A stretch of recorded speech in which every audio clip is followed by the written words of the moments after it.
Problem 4, exercise 14.7 in your text, is another one of those problems that looks like an accounting problem, but really is a management problem. And this is something that every manager is expected to do at some time in her or his career. And it's simply, how much inventory do you have to have? And having the wrong amount of inventory on hand can be fatal. If you have too little, you lose sales. If you have too much, you don't lose sales, but you lose money. Neither one is a good outcome. So they tell us that this company, Lumpkin, sells lamps and other lighting fixtures. I'm sorry the type is so small I forgot to enlarge it. The purchasing manager, and notice, purchasing department manager, not accountant, prepared the following inventory purchases budget. How much we need to buy. Their policy, and this is very common, is to maintain an ending inventory balance equal to some percent. In this case, it's 10% of next month. So at the end of the month, you have to have enough left over to start the following month. That's the idea. And this company feels 10% is the right number. I've had manufacturing clients who want 30 or 40%. I've had other clients who've had 1 or 2%. Rarely have I had a client that doesn't have any required ending balance. I'm sure there's some out there. I don't remember any from my practice. Okay, they also tell us that April's budgeted cost of goods sold is $40,000.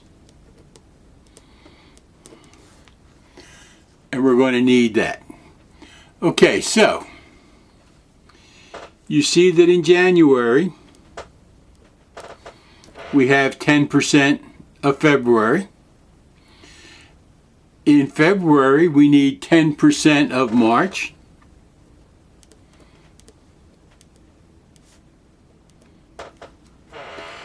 And in March we need 10% of April.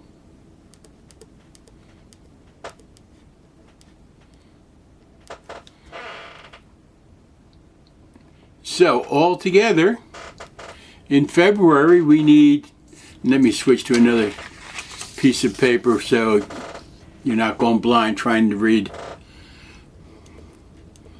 just copying over those numbers. So the total inventory needed is our budgeted cost of goods sold, what we expect to sell, that's another term for that, expected sales in units, expected sales in dollars, and now this one they're just giving us the expected sales in our cost, not in retail dollars. It's all done the same way. So we expect our cost of goods sold for February to be $32,000, plus we need $3,500 for the following month. That gives us $35,500.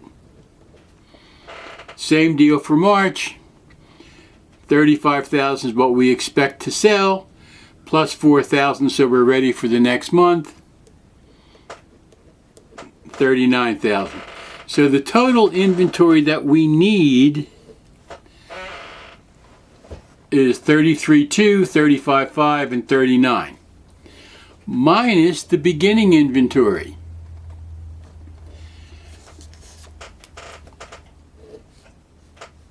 So we don't need that. But I want to draw your attention to this.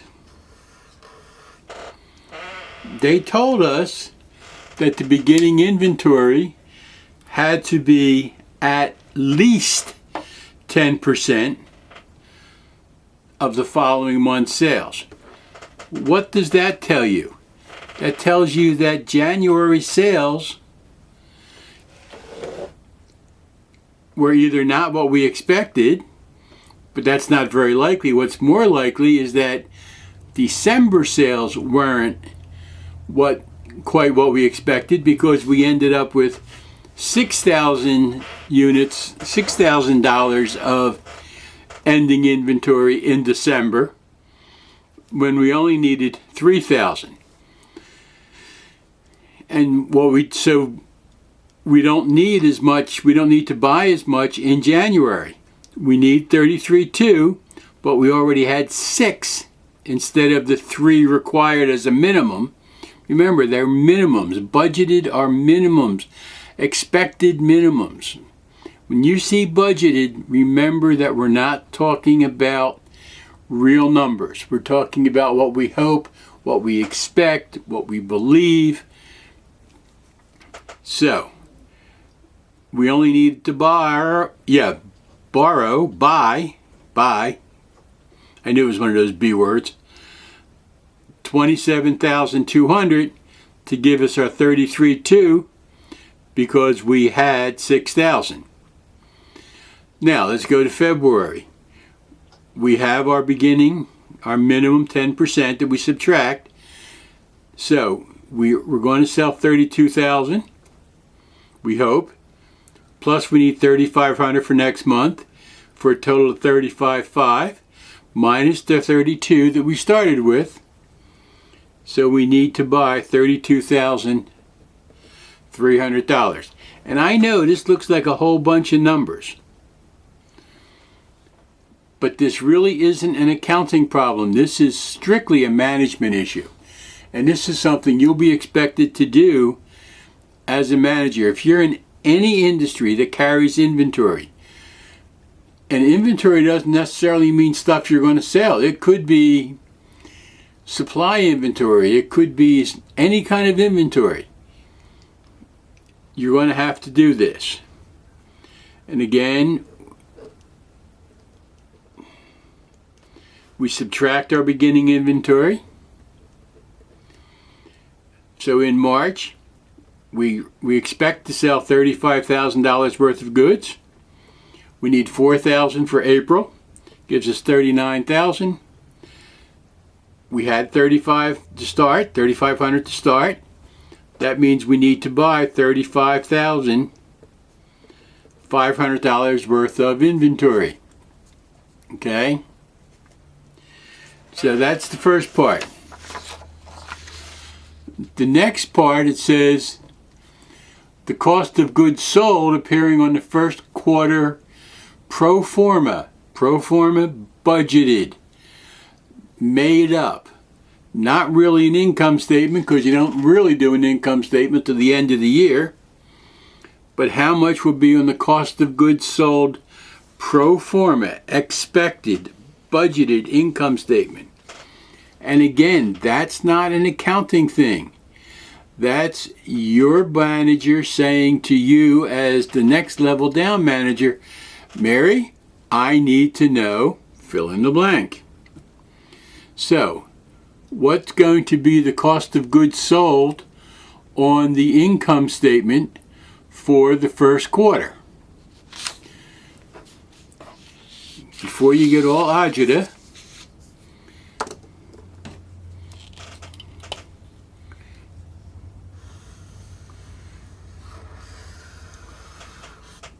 that's what's going to be the budgeted cost of goods sold for the first quarter. So that total, which is 30, 32, and 35, 97,000.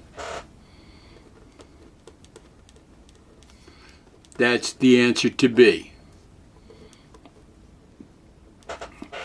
That's the total on the budgeted, the pro forma income statement for the first quarter. And then the next question it asks, determine the amount of ending inventory the company will report on its pro forma balance sheet, expected balance sheet. Remember, balance sheets is assets, liabilities, and equities. This is an asset, inventory. This one is so deceptively simple that you could probably waste a lot of time doing this. I can hear the wheels rolling.